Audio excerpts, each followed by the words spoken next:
Hey guys, I'm Sarah. I am a healthcare traveler that typically brings my home everywhere with me, which is a professionally converted Ford Transit van, and before that it was an Airstream travel trailer. But I took a contract in Hawaii, and shipping the van was way more expensive than I wanted to pay, and the shipping time would have taken a lot longer than I was willing to wait. Because when I get back to the mainland, I want to be able to jump right back in my van with Rue and head out west. So I decided to temporarily rent a furnished studio while I'm here. My van is back in Florida being maintained by my family while I am gone. That is also who is watching my dog Rue, who I'm not going to talk about right now or else I might start crying. But anywho, now that I have been in Hawaii for almost a couple months, I realize what a luxury it has been to live in a sticks and bricks home, and I kind of just wanted to go over everything that we might take for granted in a sticks and bricks home. If you're considering van life, this might be a really helpful video for you because it brings to light a lot of areas that you might not consider that you have to sacrifice if you want to live in a van or an off-grid RV. There are honestly so many simple amenities in this studio that feel like an absolute luxury to me after living in a van. Just a little disclaimer, I know that every home is different and not every home in the US offers all of these amenities that I'm going to be covering, but I feel that most of them do. Those of us that do have these things should recognize that we are very privileged and should not take them for granted. Also, I live in a van on the mainland by choice, not by obligation. So I understand that I chose a lifestyle that doesn't give me regular access to these amenities, but the ability to take my home anywhere with me is well worth it. All of that being said, let's get into my list of things that we take for granted in a sticks and bricks home. Number one is regular showers and constant access to water. The biggest thing we take for granted in a sticks and bricks home is normal, frequent showers. I get to take daily showers here, sometimes even 2 in one day. If you want to live in a van or any off-grid RV, you are sacrificing long, frequent hot showers. Yes, you can still have a shower in a van just like I do. Yes, you can still have hot water, but not in the same capacity whatsoever. I have a Bosch water heater in my van that takes about 20 minutes to heat up. There are hydronic systems you can have installed that give you instant hot water, but those are a lot more expensive. So in the van, I have to plan ahead when I want to take a shower, wait 20 minutes for the hot water, or just suck it up and take a cold shower. Even if I wait for the water to warm up, the shower can still be a bit chilly because I'm constantly turning the water on and off in order to conserve my fresh tank capacity. Since conserving your fresh water is a top priority when living in a van, I do not take showers every day. Typically, it's every other day or every 3 days. And I also have a water-saving shower head by Nebbia, which is great because it barely uses any water, but the trade-off is the water pressure is very minimal. It almost feels like a mist. It's really hard to wash all of the shampoo out of my hair, and I don't feel completely clean after taking showers in the van. If I were to get a shower head with better water pressure, yes, my showers in the van would be a lot nicer, but then I would have to be filling up my fresh tank a lot more frequently. Along with being able to take more showers in a sticks and bricks home, it has also been such a luxury to be able to do my dishes with constant hot running water. They come out so much cleaner compared to when I do dishes in the van and I'm using cold water that's coming out in drips because I'm trying to conserve my water. Also, in the studio, I don't have to worry about filling up my gray tank and having to find a place to dump it.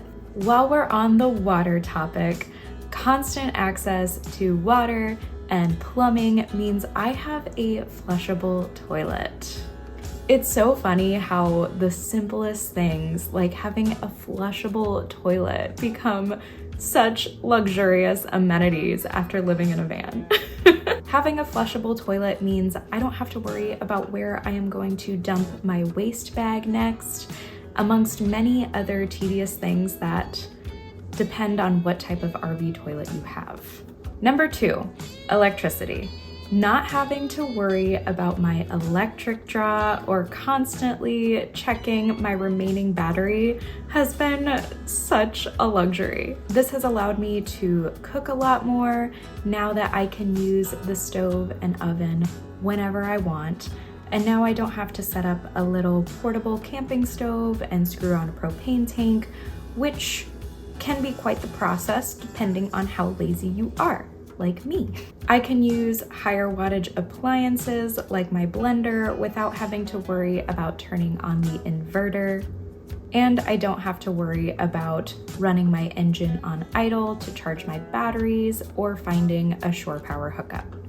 Having constant, reliable electricity allows me to run an air conditioner whenever I want, which brings me into my next topic, temperature regulation. I know this is different all over the world and in different parts of the US, but most homes have HVAC systems to regulate the temperature of your home depending on what you set your thermostat to. My van does have an air conditioner and a heater, but it is extremely difficult to regulate the temperature inside. As far as my S-Bar heater goes, that thing is powerful and it gets hot when it turns on, which is great, but then it doesn't kick back on until the temperature gets back to where I set it to, so it fluctuates a lot. I remember experiencing this in my Airstream with the propane heater as well.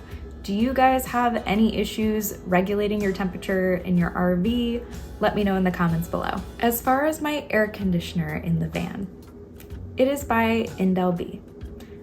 And now that I have survived a hot summer in that thing, I can honestly say I do not recommend it. Yes, it is very energy efficient and power saving, but the trade-off is it's just not powerful enough to cool down a van. I've had a few conversations with my builder about this, and they will not be using that unit moving forward.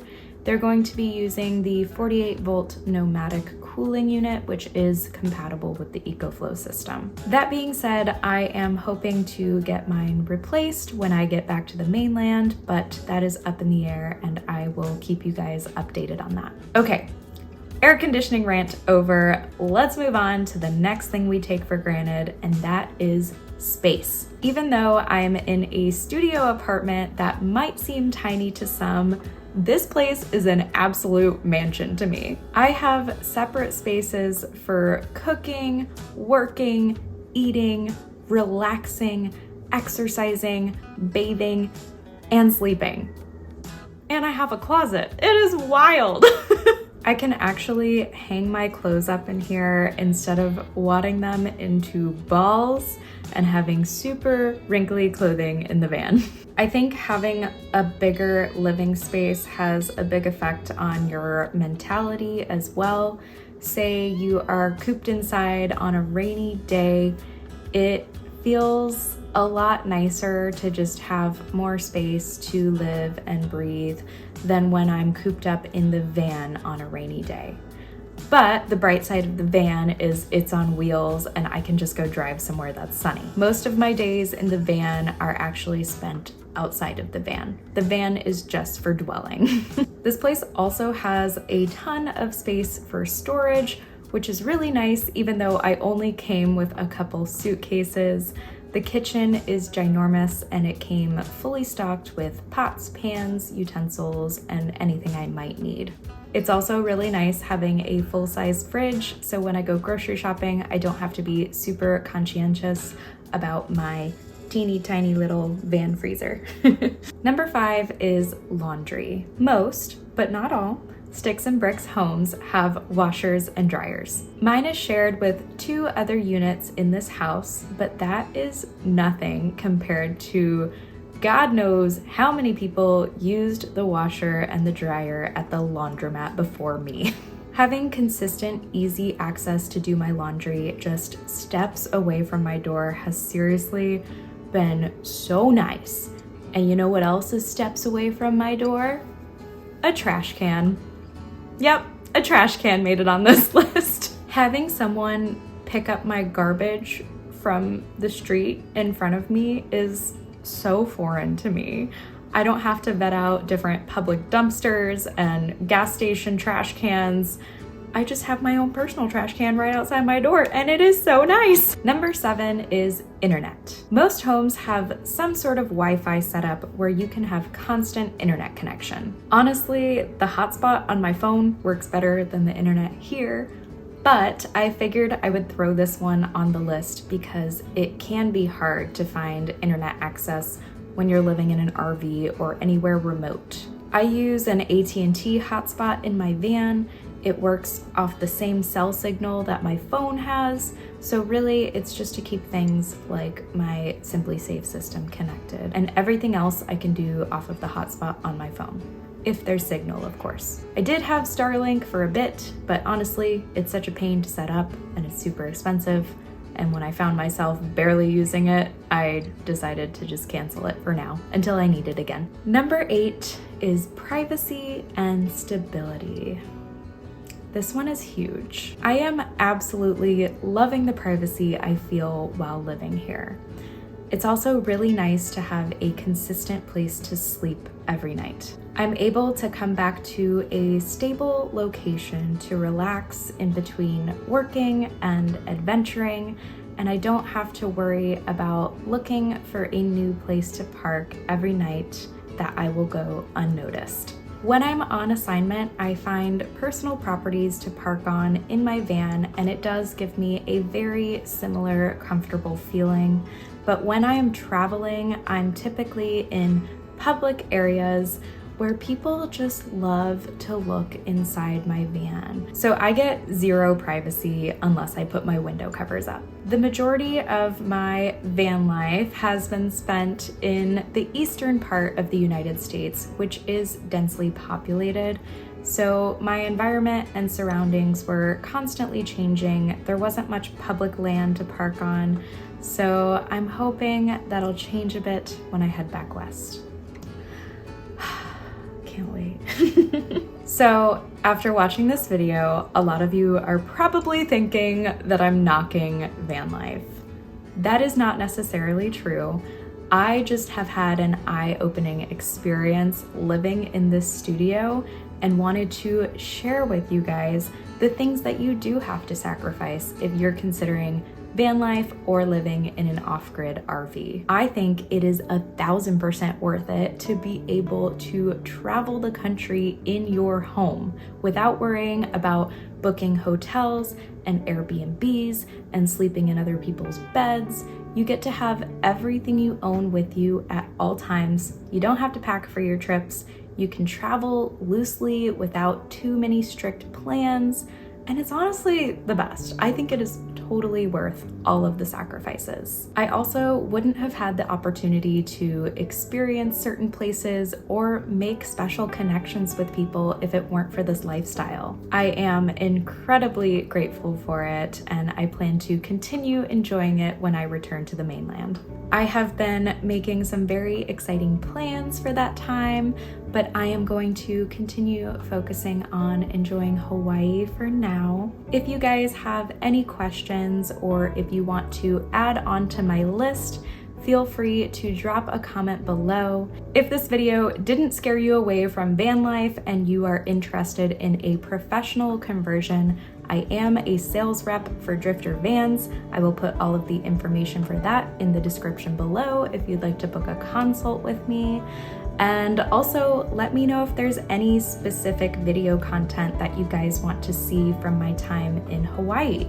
I am on the island of Kauai and I have trips booked to Oahu and Maui, so I'm sure I will be sharing that with you guys at some point.